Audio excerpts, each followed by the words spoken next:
This AI can build a website in seconds. But here's what most people get completely wrong.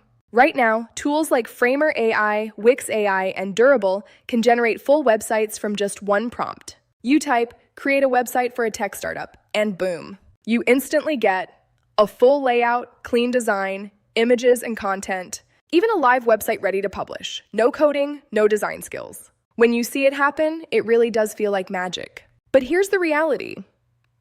A website is not just design, it's a product.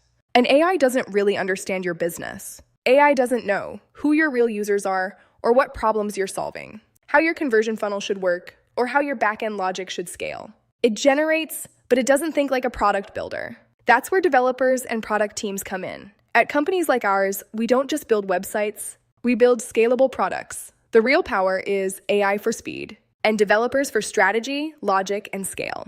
So no, AI is not replacing developers. It's actually making them 10x faster and more powerful. The future isn't AI versus developers. It's AI plus developers building smarter products together. Follow for more real tech insights.